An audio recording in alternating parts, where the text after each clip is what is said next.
11 अध्याय 11 विश्वरूप दर्शन योग। विश्वरूप। अर्जुन म्हणाला, हे परमगुह्य आध्यात्मिक विषयाबद्दल तुम्ही कृपावंत होऊन जे उपदेश दिले आहेत ते ऐकून माझा मोह नष्ट झाला आहे। हे कमल नयना, जीवांच्या उत्पत्ती आणि लयाबद्दल मी तुमच्याकडून सविस्तरपणे ऐकले आहे आणि मला तुमच्या अगाध अवयव महात्म्याची अनुभूतीची झाली आहे। हे पुरुषोत्तम, हे परमेश्वर, तुम्ही सर्व वर्णन केल्याप्रमाणे तुमचे मूळ स्वरूप मी जरी माझ्यासमोर पाहत असेल तरीही या प्राकृत सृष्टीत तुम्ही कसे प्रविष्ट झाला आहेत हे मी पाहू इच्छितो। मला तुमचे ते रूप पाहण्याची इच्छा आहे। हे प्रभू, मी तुमचे विश्वरूप पाहणे शक्य नाही असे जर तुम्हाला वाटत असेल तर हे योगेश्वरा, तुमची कृपा ते आपले अमर्यादात विश्वरूप मला दाखवा। श्री भगवान म्हणाले, हे अर्जुन, हे पार्था, आता माझे ऐश्वर्य पहा। अलौकिक आणि नाना वर्णांनी युक्त अशी माझी सहस्त्रावधी रूपे पहा। हे भरत श्रेष्ठा, आदी, वसु, रुद्र आणि अश्विन कुमारच्या विविध रूपांना आणि इतर सर्व देवदेवतांना या ठिकाणी पहा। यापूर्वी कोणत्याही मनुष्याने कधीच न पाहिलेली किंवा न ऐकलेली अशी अनुभूती रूपांना तू आता पहा। हे अर्जुन, तू जे काही पाहू इच्छितो ते आता माझ्या या देहामध्ये पहा। तू आता जे काही पाहू इच्छितो आणि भविष्यामध्ये तुझ्या जे काही पाहायची इच्छा असेल ते सर्व हे विश्वरूप प्रगट करून शकते। संपूर्ण चराचर या एकाच ठिकाणी स्थित आहे, परंतु तू तुझ्या वर्तमान नेत्रांनी मला पाहू शकणार नाही, म्हणून मी तुला दिव्य नेत्र प्रदान करतो। माझे योग ऐश्वर्य पहा। अर्जुनाने या विषयरूपात असंख्य मुखे, असंख्य नेत्र, असंख्य अद्भुत दृश्य पाहिले। हे रूप अनेक अलौकिक व अलंकारी विभूषण झालेले व अनेक दिव्य शस्त्रांनी सज्ज झालेले होते। या विश्वरूपाचे दिव्य वस्त्र आणि माळा धारण केल्या होत्या आणि अनेक दिव्य सुगंधी द्रव्याच्या त्याच्या शरीराला लेप दिला होता। विश्वरूपाच्या बाबतीत सर्वच अद्भुत, तेजस्वी, अनंत व सर्वव्यापी होते। आकाशामध्ये एकाच वेळी जर हजारो सूर्य उदय झाला तर कदाचित त्याचे तेज भगवंताच्या विश्वरूपातील तेजाची बरोबरी करू शकेल। त्यावेळी अर्जुनाने भगवंताच्या विश्वरूपामध्ये एकाच ठिकाणी स्थित असलेले परंतु अनंत ग्रहांमध्ये विभागलेली ब्रह्मांडाची विस्तृत रूपे पाहिली। त्यानंतर भ्रमित आणि आश्चर्यचकित होऊन अंगावर रोमांच उभारलेले अर्जुन प्रणाम करण्यासाठी नतमस्तक झाला आणि हात जोडून त्याने भगवंताची प्रार्थना करत प्रारंभ केला।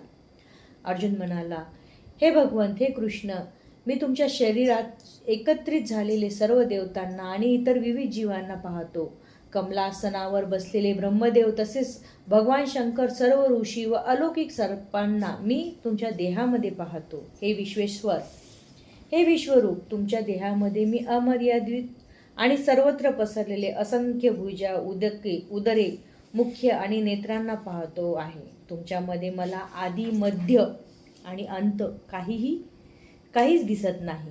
तुमचे रूप अत्यंत तेजपुंज असल्याने ते पाहणे कठीण आहे। हे तेज प्रज्वलित अग्नी किंवा सूर्याच्या अपरिमित तेजाप्रमाणे सर्वत्र व्यापलेले आहे। तरीही अनेक मुकुट, गदा, चक्रांनी सुशोभित झालेले हे कांतिमान रूप मी सर्वात पाहत आहे। तुम्ही परम आद्य अक्षर ज्ञेय आहात। या संपूर्ण विश्वाचे परम आश्रयस्थान तुम्ही आहात। तुम्ही अवयवी आणि पुरातन आहात। तुम्ही शाश्वत धर्माचे पालन पुरुषोत्तम भगवान आहे, हे माझे मत आहे। तुम्ही आदी, मध्य, अंतरहित आहात। तुमचा महिमा अगाध आहे। तुम्हाला असंख्य भाऊ आहे। चंद्र आणि सूर्य हे तुमचे नेत्र आहेत। तुमच्या मुखातून बाहेर पडणारा अग्नी संपूर्ण विश्वाला तुमच्या तेजाने तृप्त करीत असल्याचे मी पाहत आहे। तुम्ही एकट्याने संपूर्ण आकाश, ग्रहलोक आणि त्याच्यामधील सर्व दिशा व्याप्त केल्या आहे। हे महात्मन, तुमचे हे उग्र आणि अतिशय अद्भुत रूप पाहून सर्व ग्रहलोक अतिशय व्यथित झाले आहे। सर्व देवागणात तुम्हाला शरण येऊन तुमच्यामध्ये प्रवेश करीत आहे. त्याच्यापैकी काही अत्यंत भयभीत झाल्यामुळे हात जोडून तुमची प्रार्थना करीत आहे. महर्षीगण, आम्ही सिद्धगण स्वस्ती शांती असे म्हणून वैदिक स्तोत्रांनी गायन करून तुमची स्तुती करत आहे. रुद्रगण, आदिगण, वसुगण, साध्यगण, विश्वदेव, अश्विनी कुमार, मरुदगण, पितृगण, गंधर्व, यक्षगण, असुर आणि सिद्ध देवता विस्मित होऊन तुम्हाला पाहत आहेत.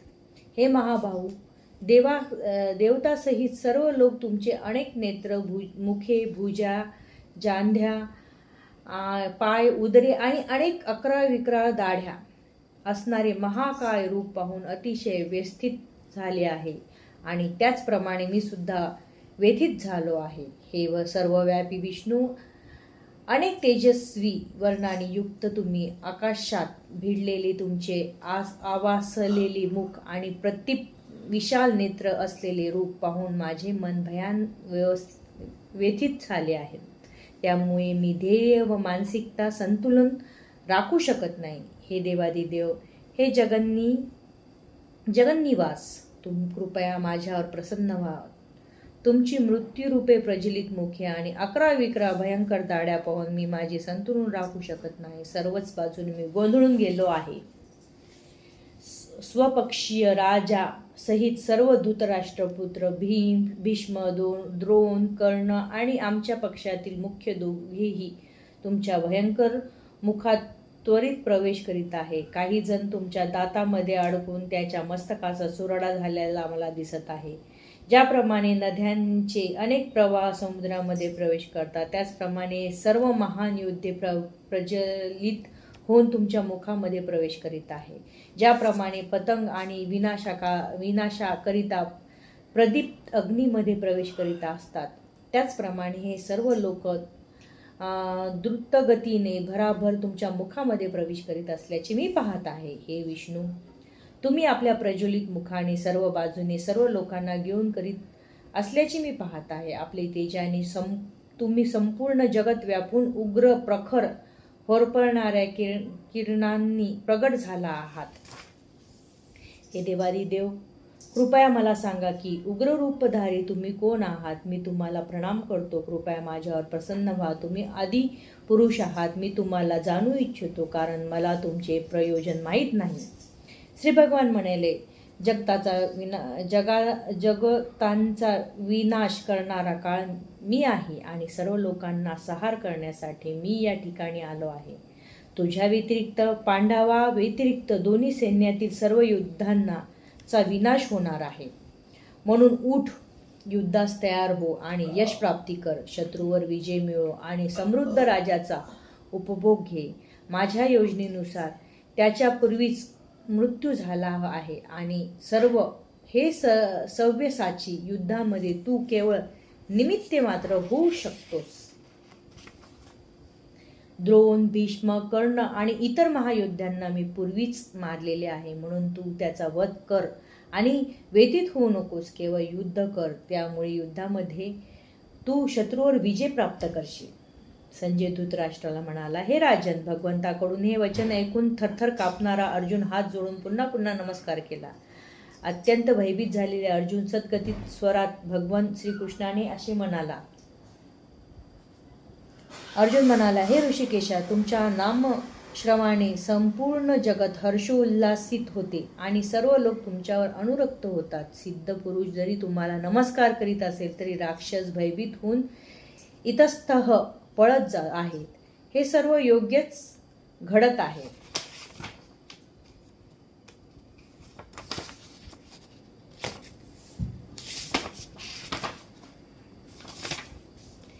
हे महात्मा, ब्रह्मदेवापेक्षाही श्रेष्ठ असे आदिसृष्टीकर्ते तुम्ही आहात, तर मग त्यांनी तुम्हाला का बरे आदरपूर्वक नमस्कार करू नये. हे अनंता, हे देवादिदेव, हे जगन्निवास, हे या भौतिक सृष्टीच्या पलीकडे असणारे तुम्ही परम अविनाशी सर्व कारणाचे कारण आहात.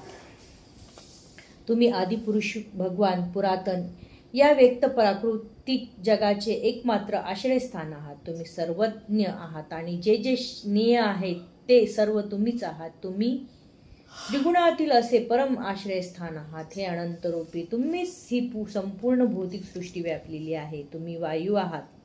परमनियता, अग्नी, जल आणि चंद्र देखील तुम्हीच आहात. तुम्ही आदिजीव, ब्रह्मदेव तसेच पितामहही तुम्हीच आहात. म्हणून माझा तुम्हाला सहस्त्रश नमस्कार असो. पुन्हा पुन्हा मी तुम्हाला नमस्कार करतो.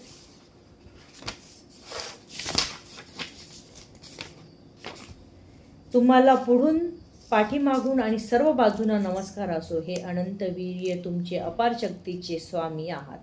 तुम्ही सर्वव्यापी आहात, म्हणून सर्व काही तुम्हीच आहात. मी तुम्हाला तुमचा म्हणून महिमा न जाणता माझा मित्र मानून हे कृष्ण, हे यादव, हे मित्र असे आनंदाने संबोधित आहेत. प्रेमाने आणि प्रमादाने मी जे काही केले असेल त्याबद्दल कृपया मला क्षमा करा. विश्रांतीच्या वेळी चेष्टा करताना, एकाच शय्येवर शयन करताना आणि एकत्र भोजन करताना अथवा बसताना, कधीकधी एकांतवासात तर कधी अनेक मित्रासमोर मी तुमचा अपमान केला आहे. हे अच्युत्य, माझ्या त्या सर्व अपराधाचा क्षमा करा. तुम्ही या संपूर्ण चराचर सृष्टीचे पिता आहात. तिचे परमपूज्य आध्यात्मिक गुरु तुम्ही आहात. तुमच्या बरोबरीचा कोणीही नाही, तसेच तुमच्याशी कोणी एकरूपे ही होऊ शकत नाही. तर मग हे अतुलनीय शक्तिशाली भगवंता, त्रैलोक्यामध्ये तुमच्यापेक्षा अधिक श्रेष्ठ कोण असू शकते?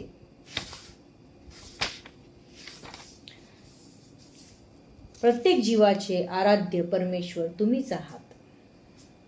मी साष्टांग प्रणिपात करून तुमच्याकडे कृपा याचना करीत आहे. ज्याप्रमाणे पिता आणि आपल्या पुत्राच्या उर्मटपणा सहन न करता, किंवा एक मित्र दुसऱ्या मित्राचा उद्धटपणा सहन करतो, किंवा पत्नी आपल्या पतीचा उद्दामपणा सहज सहन करते, त्याचप्रमाणे कृपया मी केलेल्या अपराधाची मला क्षमा करा. पूर्वी मी कधीच न पाहिलेले विश्वरूप पाहिल्यानंतर आनंदित झालो आहे, परंतु त्याच बरोबर भयाने माझे मन व्याकुळ झाले आहे. म्हणून हे देवादिदेव, हे जगन्निवास, कृपया माझ्यावर प्रसन्न व्हा आणि तुमचे पुरुषोत्तम भगवान रूप प्रगट करा. हे विश्वमूर्ते, हे सहस्त्रबाहू भगवान, मस्तकावर मुकुट धारण केलेले आणि शंख, चक्र, गदा, पद्मधारी तुमचे चतुर्भुज रूप मी पाहू इच्छितो. तुम्हाला त्या रूपामध्ये पाहण्यासाठी मी आतुर झालो आहे.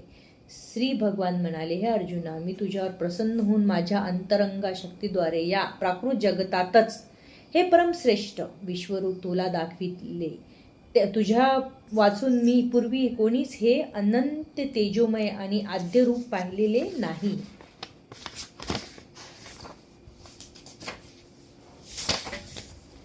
हे कुरु प्रवीर, तुझ्यापूर्वी माझे विश्वरूप कोणीच पाहिले नव्हते, कारण वेदाध्ययनाने, यज्ञाने, दानाने, पुण्यकर्म करणाऱ्याने किंवा उग्र तप करणाऱ्याने मला विराट रूपात या भौतिक जगामध्ये पाहणे शक्य नाही. माझे हे भयंकर रूप पाहून तू व्यथित आणि भ्रमित झाला आहेस. आता हे रूप मी समाप्त करतो व मदभक्ता सर्व क्लेशातून मुक्त हो. तुला जे रूप पाहायची इच्छा आहे ते रूप तू आता शांत चित्ताने पाहू शकतोस.